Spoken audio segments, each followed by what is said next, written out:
Hey everyone, and welcome to a deep dive that I think you're really gonna dig. Rich Dad, Poor Dad.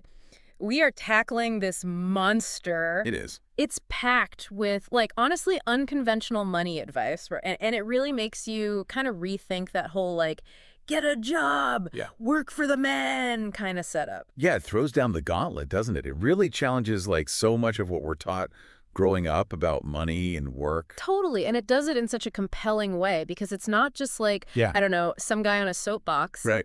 He uses these two father figures, Yeah. his own dad, the poor dad, and then his friend's dad, the rich dad, to show these totally different money mindsets. And that's what makes it so sticky, right? It's like, Yeah. it's not that one dad is like morally Yeah. superior to the other. Right. It's just these are the lessons they impart about money and how they think about it, right? Like, Yeah. get a good job and save, right? Like that's poor dad, the best intentions, believes in that. Yeah. But rich dad's like, no, that's what keeps you stuck in the rat race.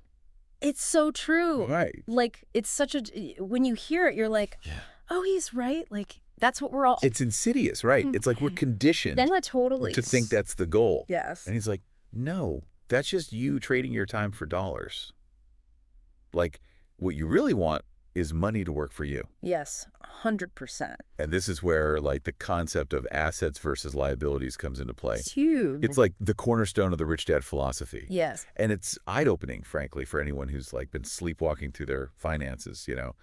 Yeah, absolutely. So for those who haven't read it, Yeah. break it down for us. Yeah. What's the big deal with assets Yeah. and liabilities? So it boils down to this, okay? Assets put money in your pocket. Liabilities take money out of your pocket. Makes sense. Simple, right? But here's where it gets tricky. We're often told that certain things are assets.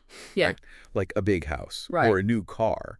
Which on the surface, you're like, well, yeah, a house is valuable. It is. But is it putting money in your pocket every month? Mm-hmm. Probably not. Mm. More likely it's costing you money, right? Mm. Mortgage payments, property taxes, maintenance. That's the hallmark of a liability. Mm-hmm.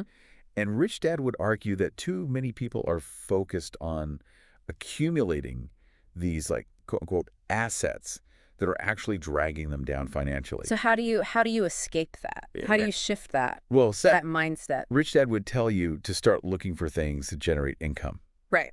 even while you're not actively working. So think about rental properties, dividend-paying stocks, businesses that don't require your constant attention, right? These are the things that build long-term wealth, not just the facade of it, right? Right. And I think what's so cool about this book is it's not just theory. Right. Kiyosaki gives concrete examples of how he's used this, right? The story about the $20,000 house that he flipped for 60 grand. Like, Yes. that to me, I was like, okay, now I'm getting it, you know? Yeah, it's a perfect example. Like, he saw an opportunity, understood the market, and turned, a potential liability into a quick profit asset. Now, it's important to note, market conditions matter. Sure. Not every deal will be that straightforward. Right. But the principle holds true, right? You need to be able to spot these opportunities, act on them. That's the essence of building a strong asset column. And, we've talked about building that asset column, but Right. there's another piece of this whole rich dad philosophy that I think raises eyebrows for people, and that's this idea of using corporations, right? Yeah. It's like this whole, it can seem, I don't know, like sus to people. Yeah. But Rich Dad, Poor Dad actually does a really good job at, I think, like demystifying it a little bit. Totally. And it's one of those areas where I think, like, traditional financial advice kind of falls short, right? It's just like, work hard, pay your taxes, Right. hope for the best, Yeah. But Rich Dad really challenges that narrative. Well, totally. And says, like, well, why not, Yeah. utilize the same legal structures that wealthy people do to protect Right. and grow their wealth. Okay, so unpack that for us a little bit. Like, Yeah. what is it about corporations that, I don't know, gets this, like, bad rap, I guess? I think it's just a fundamental misunderstanding of what a corporation is. Okay. It's not inherently good or evil. It's just a legal entity. Right. Just like we have rights and responsibilities as individuals, right? Yeah. Corporations have them too, right? The key is understanding how those structures work to your advantage, Like with taxes, for instance, right? Yeah. Like, he talks a lot about how Rich Dad uses a corporation to, Right. minimize his tax burden. Yeah, and it's not about evading taxes. Sure. Right. Like it's not about doing anything illegal. Yeah. It's about understanding the tax code and using it to your advantage, right? Yeah. Like corporations have different tax implications than individuals do, and Rich Dad is just a master at navigating those waters. Right. Right? He's not breaking any laws. He's just playing the game smarter, And that takes, honestly, like a lot of guts because it's so different from You're calling. Right. Yeah. It's like facing those fears, taking calculated risks, being willing to make mistakes. You just hit on another huge theme of Rich Dad, Poor Dad. And it's like the importance of overcoming fear. Yes. Right? Yeah. Like fear can be so paralyzing, especially when it comes to money. And, Rich Dad really encourages us to embrace discomfort, step outside our comfort zones, challenge conventional wisdom, be okay with like making mistakes and learning from them, Yeah, it's interesting because that message of conquering your fear, Yeah. it really resonates with people, even if they're not. Yeah. Like, I'm going to be a real estate mogul. Right. It's just that idea Universe. of being afraid and then... We all face it in some way, right? Whether it's fear of failure, fear of the unknown, fear of success even, Right. And I think Rich Dad, Poor Dad does a good job at connecting those fears to our financial lives. Yeah. And show us that, look, financial education is empowering, right? Yes. Like, if you have the knowledge, you have the tools to make informed decisions. And those decisions mitigate your fear. Right. So it's about taking control of not just your money, but like your mindset around it. 100%. Yeah. Okay. So that brings us to another like huge part of this, which is this idea of financial IQ, right? Yeah. Because it's not enough to just like hustle. Work hard. Yeah. You have to understand how this stuff works. Absolutely. You got to understand. And he breaks it down into 4 areas, right? He does. This is where the rubber meets the road, right? It's about developing a well-rounded understanding of personal finance. And it goes way beyond, balancing a checkbook. Okay, so let's name them. What are those 4 areas? So number 1 is accounting, right? Which is essentially like the language of business. Makes sense. Right. It's being able to read and understand financial statements. Oh, okay. Both your own and like potential investments you're looking at, right? Then you've got investing, which is the art of making your money work for you. Right. And this isn't about, again, sticking your money in a savings account, right? Yeah. This is about understanding asset classes, assessing risk, right, and making decisions to grow your wealth over time. So those first 2, I feel like, are kind of...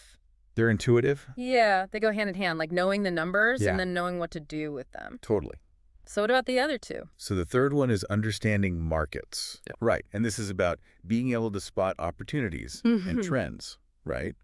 It's having your finger on the pulse of the economy, being aware of what's happening in the world, and knowing how those events might impact your investments. So it's kind of like knowing where the puck is going. Exactly, yeah. Anticipating. So, yeah. Okay, cool. And then finally, the fourth one is the law. Okay. Right. And this is about understanding how legal structures can work to your advantage, right? Yeah. Like we talked about before with corporations, right, like being savvy about taxes, liability, using legal entities to protect your assets, right? So it really is about like connecting all those dots. 100%. It's not just this one little thing. Yeah, it's about seeing the whole... It's about the bigger picture. The bigger picture, 100%. Yeah, and I think what's so cool about this is it shows you that it's not about being born with the silver spoon in your mouth. Yeah, it's not about that. It's about taking control of your financial education and being willing to learn and grow. It's like that story he tells about Alexander Graham Bell. Oh, yeah. And Western Union, right? Like, they had a chance to get in on the ground floor. Of the telephone. I know, right? Talk about a missed opportunity. They're probably kicking themselves. I would be. Right. Yeah. And it's like, and he was like, I'm not offering you a business. Right. I'm offering you like... A revolution. A revolution, yeah. Yeah. And they didn't have the vision. You just see it. They couldn't put the pieces together, Yeah, and that's what's so important about this whole like Rich Dad Poor Dad is like you have to be able to have that vision. You have to be able to see it. Yeah. And again, that goes back to developing your financial IQ. Yeah. You can spot those opportunities that other people miss. Exactly. And he doesn't just leave you hanging. He's like... He gives you the goods. He gives you the goods. Yeah. Like, he lays out these 10 steps to achieve financial freedom. It's a roadmap, Yeah. It's like if you're serious about taking control of your financial future, these 10 steps are pure gold, man. And it all starts with that mindset shift. It does. Right? Like you're going from employee to entrepreneur, you're going from consumer to creator. To creator, exactly. And I think one of the things he says is like, find a mentor. Oh, huge. Like finding a mentor that's step one almost. Yeah. It's like finding someone who's already achieved the success you're looking for. Surround yourself. Yeah, surround yourself with people. With people who've been there, done that. Who challenge your thinking, make you uncomfortable. Right. Who inspire you to dream bigger. Yeah, because they've been there. They know. Right, they know the pitfalls. Exactly. They know the shortcuts, hopefully, Right, and then I think hand in hand with that, he also says, like, never stop learning. Yes, 100%. Like, invest in your financial education. In your education? Yes, read books, go to seminars. Yes. Take courses. Like, the more you know... Knowledge is power. Knowledge is power, especially with money, right? Yes. It helps you make informed decisions. Absolutely. And avoid those costly mistakes. And, speaking of mistakes, he also says, like... What did that? Don't be afraid to fail. Oh, yeah, failure's part of the process. Failure is part of it. Embrace it. Embrace the mistakes. 100%. Like, that's how you learn. That's how you learn, yeah. Every successful entrepreneur, if you pull back the curtain, yeah, they've got a string of failures in their past. They're just like badges of honor, Yeah, totally. It's that bounce back. It is. Yeah. So I want to leave everybody with a question. Okay. Before we wrap up this deep dive... I'm ready. ...into Rich Dad, Poor Dad. Yeah.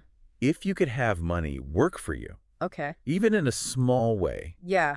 ...what would that free you up to do? Wow. That's a good one. Right. Yeah, man, that's powerful. What would that, I mean... It really makes you think about, like... Makes you think about. Yeah, like, what are those limitations we put on ourselves or that we've accepted? Like if money was no object, what would you be doing? Where would you be? Who would you be with?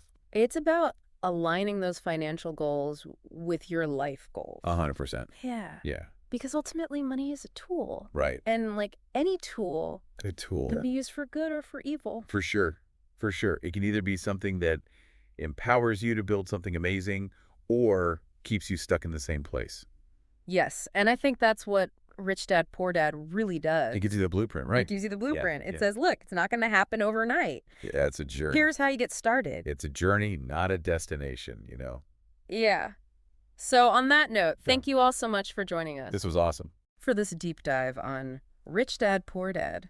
I hope it's got you thinking. It definitely got me fired up. Yeah, and hopefully fired up about taking control of your own finances. Absolutely. But that is it for this week. All right, everybody. So until next time, keep learning. Keep growing that wealth. And keep reaching for those financial dreams. We'll see you next week.